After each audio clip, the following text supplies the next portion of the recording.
আজকে কিছু video footage দেখে আমি হতভম্ব হয়ে গেলাম।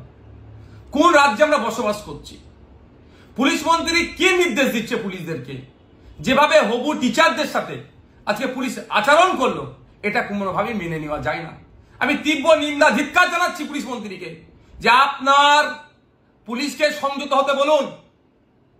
মানুষ এখনো পুলিশের পক্ষে যে সম্মান দিচ্ছে, হয়তো আগামী দিনে নাও দিতে পারে। আমরা চাই না পুলিশ কোনোভাবে অসম্মানিত হোক, কিন্তু যেভাবে আজকে 2022-এর টেট পাস পরীক্ষার্থীরা যারা ইন্টারভিউয়ের জন্য যারা আজকে পরিষদ ভবনের দিকে এগিয়ে যাচ্ছিলেন দাবি নিয়ে যে ইন্টারভিউ করতে হবে, দ্রুত ইন্টারভিউ এবং মেধার ভিত্তিতে নিয়োগ করতে হবে, তাদের উপরে যেভাবে ঝাঁপিয়ে পড়লো, এটা মেনে নেওয়া যায় না। 2017-এর পরে 2022 5 বছরের বেকারত্বের জ্বালা, তারপরে পরীক্ষা দেওয়ার সুযোগ পেয়েছে টেট। 2023, 24, 25 শেষ হতে চলেছে, এখনো পর্যন্ত ছেলেগুলোকে, হবু শিক্ষক শিক্ষিকাগুলোকে ইন্টারভিউর জন্য ডাকা হল না। আমি বিধানসভায় 2024 সালের আমি শিক্ষামন্ত্রীকে মেনশন করলাম যে অবিলম্বে ইন্টারভিউ ডেকে মেধার ভিত্তিতে নিয়োগ করা হোক। একদিকে শিক্ষকের অভাবে স্কুলগুলো বন্ধ হতে চলেছে, অপরদিকে মেধাযুক্ত যারা আছে টেট 2022-এ যারা পাস করে আছে তাদেরকে ইন্টারভিউ পর্যন্ত ডাকা হচ্ছে না। তাদের ডিমান্ড কি ছিল?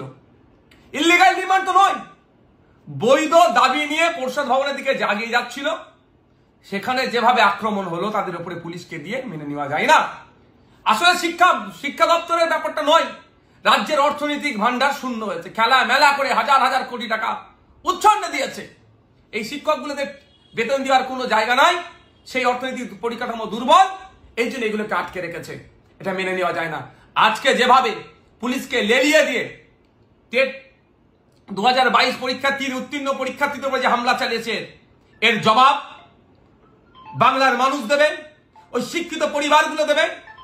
বিভিন্ন রাজনৈতিক দলের কাছে অনুরোধ করব, রাজনীতি করার অনেক সময় আছে, এখন ঐক্যবদ্ধ হতে হবে।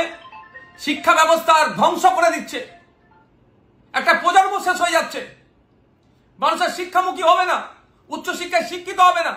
তার ডেটা দেখলে বোঝা যাবে কলেজ এখন প্রায় 50% আপনার সিট শূন্য, মানে এখনো শূন্য হয়ে আছে, অর্থাৎ ভর্তি হচ্ছে না।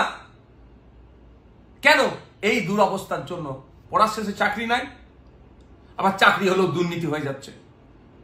তো আমি অনুরোধ করবো সকলকে এগিয়ে আসুন, এই 2022 টেট উত্তীর্ণ ছাত্রছাত্রীদেরকে দ্রুততার সাথে ইন্টারভিউ ডেকে মেধার ভিত্তিতে নিয়োগ হোক, এই দাবি তুলুন।